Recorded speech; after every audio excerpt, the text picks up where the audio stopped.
Suportado ng Department of Science and Technology ang mga panukalang batas na magbibigay ng sapat na proteksyon para sa mga maghahabi.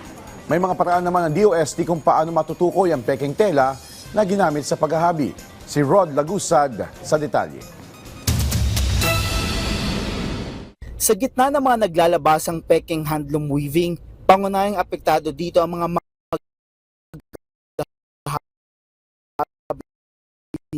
ng bansa nagdadaang mga bunga ng mayamang kulay nito, suportado ng Philippine Textile Research Institute na Department of Science and Technology ang mga nakahain na panukalang protektahan ang likas ng mga maghahabi.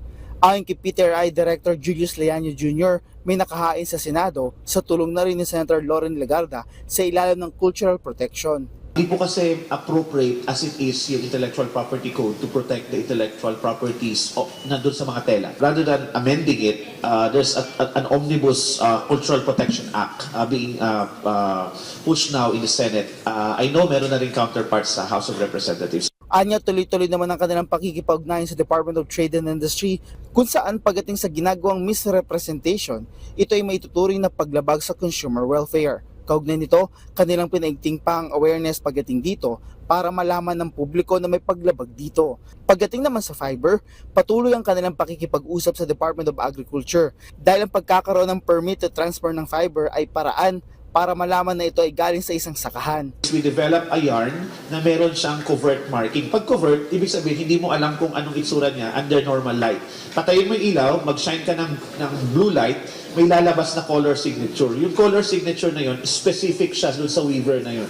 So hindi mo kami madadaya. Sabi nga nila, wag ako.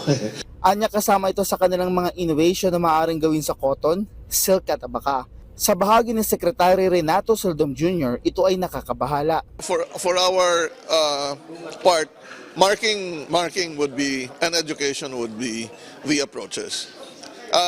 Kasi if we are all educated and aware of what the problems are, then we would, well, of course, we can now decide what to buy. Ayon kay Solidum, kung lahat ay magkakaroon ng mark, magandaan niya dito na magkaroon ng app para mabilis na makita kung ito ba ay peke o hindi.